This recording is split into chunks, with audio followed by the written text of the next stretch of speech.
Today we discuss the preparation and properties of potassium dichromate K2Cr2O7. We start with the preparation. Preparation from chromite ore. Chromite ore is FeCr2O4. FeCr2O4. It can also be written as FeO.Cr2O3. So the first step is a roasting. Roasting of chromite ore in the presence of Na2CO3. So FeCr2O4 in the presence of Na2CO3. Na2CO3. Then roasting. Roasting means heating in the presence of oxygen. Then we get Na2Cr O4. Na2Cr O4 is sodium chromate. Sodium chromate, it's an yellow colored substance. Sodium chromate is an yellow colored substance. Now this yellow colored sodium chromate is acidified with sulfuric acid. Then the color of the solution will change to orange red due to the formation of sodium dichromate Na2Cr2O7. This compound is sodium dichromate. Sodium dichromate.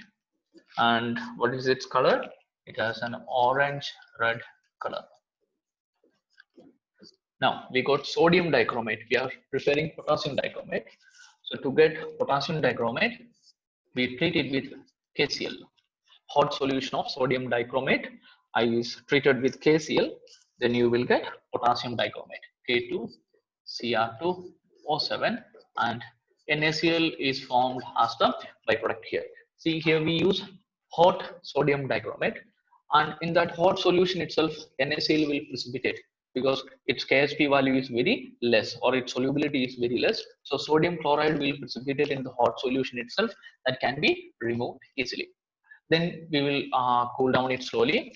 Then potassium dichromate will precipitate. Why? Because KSP of potassium dichromate K2Cr2O7 is lower than the KSP of sodium dichromate Na2Cr2O7. So potassium dichromate will precipitate down. Here you can see in the second step, sodium dichromate. After getting sodium dichromate, we just acidify it with sulfuric acid, right? Here, what is the oxidation state of sodium is +1. So what is the oxidation state of the remaining part? -2. It is known as chromate ion. Chromate ion is Cr O4 2-. And when you add H+, here we have seen, we just add H+, then what we get here? Sodium oxidation state is +1, and here it is Cr2O7 -2. So we get Cr2O7 -2. So this one is yellow colored chromate ion, is chromate ion, and here it is orange red dichromate ion. Dichromate ion. So in acidic medium, which ion is stable? Dichromate. So this one is stable in acidic medium. Stable in acidic medium. Same way, if you take Cr2O7, Cr2O7 2-, and add base in it, OH- ion in it, then it will get converted into Cr O4 2-, chromate ion. So here it is orange red, and this one is yellow. So yellow colored chromate ion is stable in basic medium. Stable in basic medium. Which means by adjusting the pH of the solution, you can convert chromate to dichromate and dichromate to chromate at pH 4. At pH 4, there is an equilibrium. There is an equilibrium between dichromate ion and chromate ion. Okay, so I hope the point is clear. Now we move to the structure of potassium dichromate or dichromate ion. structure. Structure of dichromate ion is Cr or Cr. There is a bridge, and on both sides there are two double bonds each and one oxygen with negative charge. But here there is resonance possible, right? Here negative charge can shift from this carbon to the middle carbon, and again further resonance possible. And here too the same resonance possible. Okay, then one of these double bond will move to the oxygen. So total 6 resonance structures are possible. So we can say that 6 CRO bonds are same in the sense same bond length, same in chromate dichromate ion Cr2O7 2 minus. So this is about the structure. Now chemical properties. First property is it is a good oxidizing agent. Oxidizing agent. So to explain the oxidizing nature of dichromate ion or potassium dichromate, we can use this equation. Dichromate ion Cr2O7 2 minus reacts with sulfuric acid.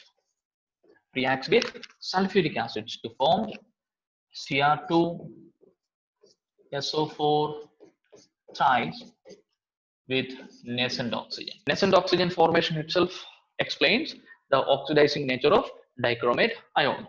Or in another way, if we explain what is the oxidation state of chromium in potassium dichromate, it is oxygen is -2, then it is 2x. I hope you know how to calculate it. 2x minus 14 is equal to -2. So 2x is equal to plus 12 and x is equal to plus 6. So oxidation state of chromium is plus 6 here, and here it is sulfate is -2. So -2 into 3 -6. Here it is plus 3. Oxidation state changes from plus 6 to plus 3. So how many electrons? 3 electrons. But there are 2 chromium atoms, right? So total number of electrons 3 into 2 is equal to 6 electrons. So 6 electrons are changed there. Or the oxidizing nature, oxidizing action in electronic concept. If we explain, we can write it in another equation. We can use the ionic equation of this particular reaction. We can write it like this: Cr2O7 2 minus plus sulfuric acid we add, right? So acidification, and 6 electrons also we are using. Then we need to balance it. Here it is 14H plus will come. 14H plus, you will get 2 Cr3 plus 7H2O. So this is the ionic equation that shows the oxidizing nature or the reduction of dichromate ion. When it acts as an oxidizing agent, dichromate ion will undergo reduction, right? So this is an ionic equation for the reduction of dichromate ion. Here plus 6 to plus 3 conversion takes place. And the equivalent weight of dichromate ion or potassium dichromate.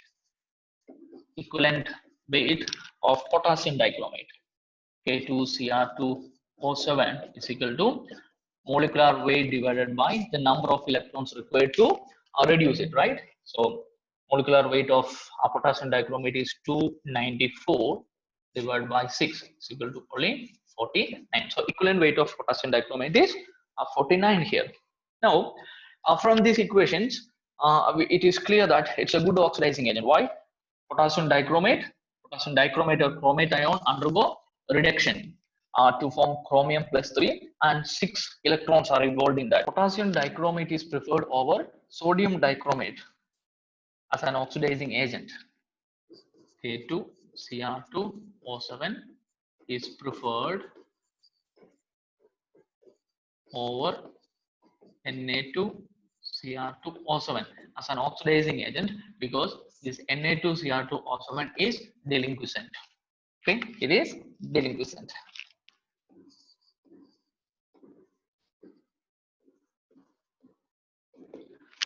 What is deliquescent means? Deliquescent means it absorbs water. So if you take 10 gram of sodium dichromate, accurately weigh and then keep it, after some time it absorbs water from moisture or from atmosphere, and its weight will increase. So it cannot be used as a primary standard, but potassium dichromate is a good primary standard in volumetric reactions, but sodium dichromate cannot be used. So we use potassium dichromate over this sodium dichromate. Some other examples for the oxidizing nature of potassium dichromate is, so in these examples you can see iodide ion I minus can be oxidized to I2. So here oxidation state is 0, and Fe is oxidized from +2 to +3 here by potassium dichromate, and H2S oxidation of sulfur is -2, here it is 0. So -2 to 0 it's oxidation. Then sulfur from SO2 oxidation it is +4 to +6. See, this oxidation is possible with potassium dichromate. Another one is here the oxidation state of sulfur in H2 O3 2 minus is +2. So here it is +6.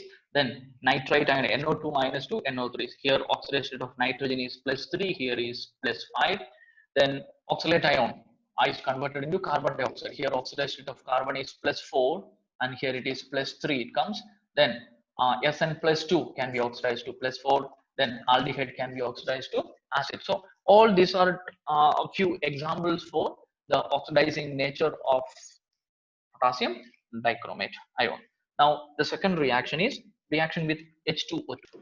Reaction with H2O2. Reaction with H2O2.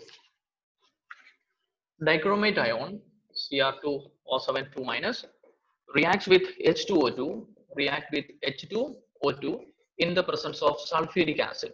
In the presence of sulfuric acid to form CrO5. And when you see CrO5, what will be the oxidation of chromium? You just calculate. If you do it, then it will be -2, and then this will become +10, right? But that is wrong. Chromium cannot have +10 oxidation state. Why? Because its electronic configuration is 3d5 4s1. So it cannot have +10 electronic configuration. Now, how is it possible then? For that, we will see the structure of CrO5. Structure of CrO5 is like this. Cr, oxygen atom here, and they are connected. So they are peroxide bonds, and here it is double bond. And here the oxidation of these oxygen peroxides, you know that oxidation state of oxygen is -1. It is -1, and this one is double bonded oxygen. It is -2. So just count -1, then 1, -2, -3, -4, then -6. So what will be the oxidation of chromium here? +6. Okay, and this structure is known as butterfly structure. Okay, CrO5 has a butterfly structure, and this one has a deep blue color also. Deep blue color, CrO5. Now another reaction, third reaction is chromyl chloride test. Chromyl chloride test. This test is used for identifying the presence of chloride ion. Chloride ion. In salt analysis, we can do this test to identify the presence of chloride ion. How is it? Chromate ion Cr2O7 2 minus reacts with chloride ion. Reacts with chloride ion in the presence of acid, sulfuric acid you can use. So this is the salt, chloride ion present in your salt, and you treat it with potassium dichromate. Here we write only ionic equation, so chromate dichromate ion is taken.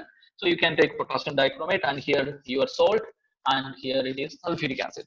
Then you will get CrO2 Cl2, and this CrO2 Cl2 is an orange red vapor.